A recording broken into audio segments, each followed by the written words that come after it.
Tía, robo con homicidio, asesinato.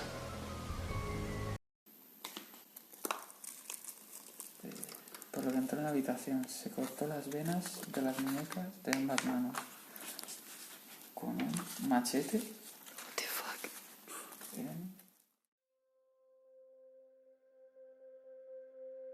En esta gran mansión encontramos los documentos originales de la siguiente historia. Todo comenzó el 31 de enero de 1994, sobre las 8:30 de la tarde.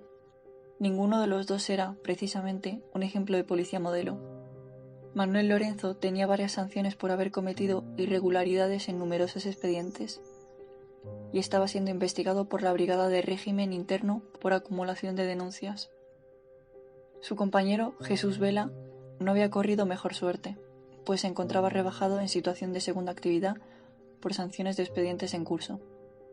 Aprovechando el tiempo libre que les daba estar rebajados de servicio, planearon una acción delictiva que, de salirles como esperaban, les permitiría desocuparse para siempre del resultado de denuncias y expedientes. Manuel Lorenzo, supuesto cerebro de la operación, recibió información completa sobre los exitosos negocios del empresario de granito David Fernández y concibió la idea de extorsionarle para obtener una gran cantidad de dinero. Al mismo tiempo, ofreció a Jesús Vela la posibilidad de intervenir. Este vio en el plan una oportunidad para resolver sus apuros económicos.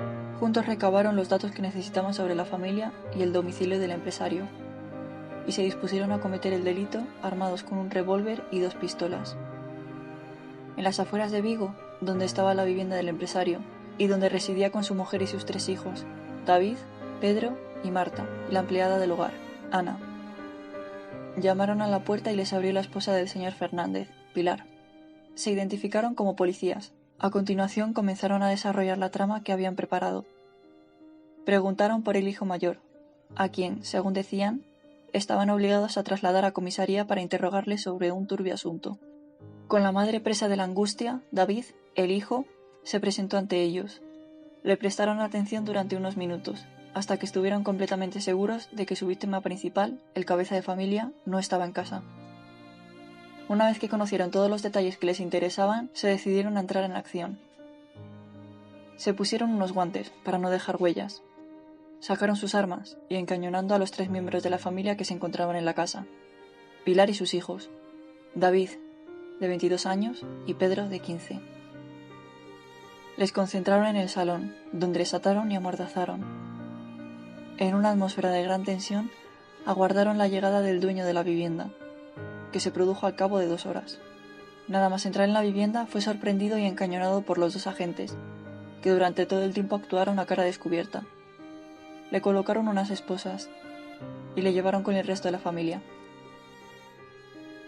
Así las cosas, los secuestradores exigieron a David Fernández 200 millones de pesetas, 1.200.000 euros, a cambio de su libertad y la de su familia. El empresario les advirtió desde el primer momento que no contaba con esa cantidad de dinero, por lo que comenzó una larga negociación.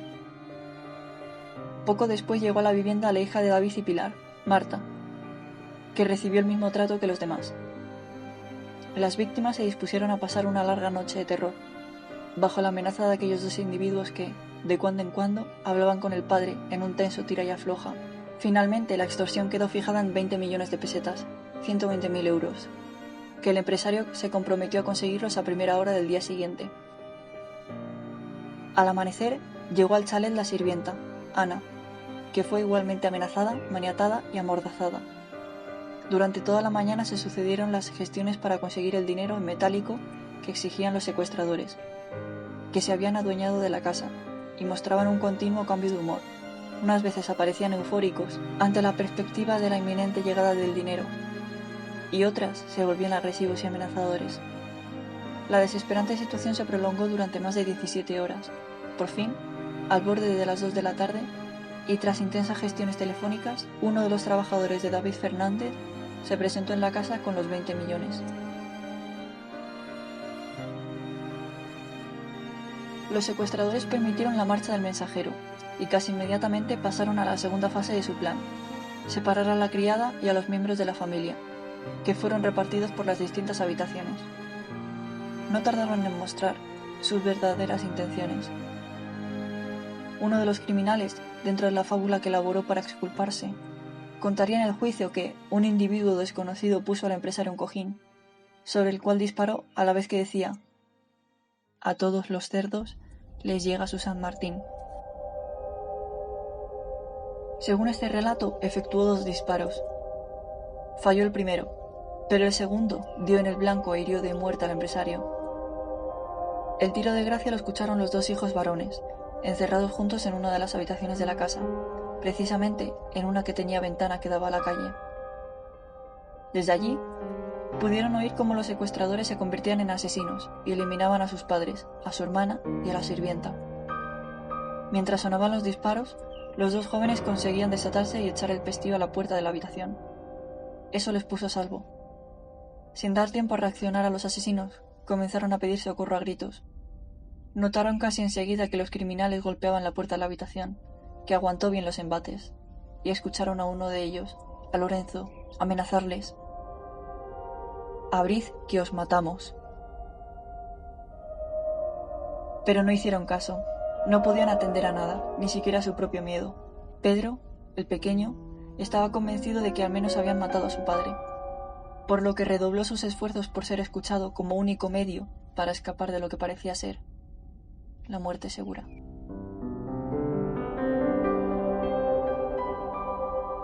Pronto fueron escuchados por sus vecinos, y por temor a ser descubiertos, Lorenzo y Vela huyeron con el botín. Cuando lograron salir de su encierro y ser auxiliados, David y Pedro facilitaron los suficientes datos como para que los individuos que habían llevado el horror a su casa fueran localizados y detenidos en el transcurso de unas pocas horas. Aquella misma noche, a las 11, Manuel Lorenzo fue sorprendido cuando salía de una cafetería. Casi simultáneamente era capturado Jesús Vela, que había salido de su domicilio para tirar la basura.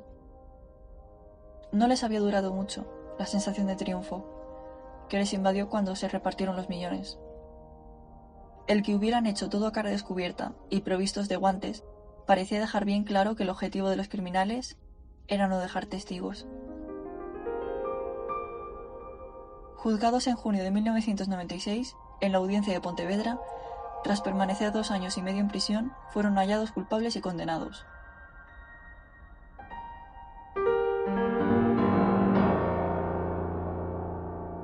Manuel Lorenzo, de 41 años, y Jesús Vela, de 42. Cometieron, según el tribunal, 6 delitos de detención ilegal, 1 robo con homicidio, 4 de asesinato y 2 de homicidio en grado de tentativa. Por todo ello, además de otros delitos menores, recibieron cada uno una pena de 212 años.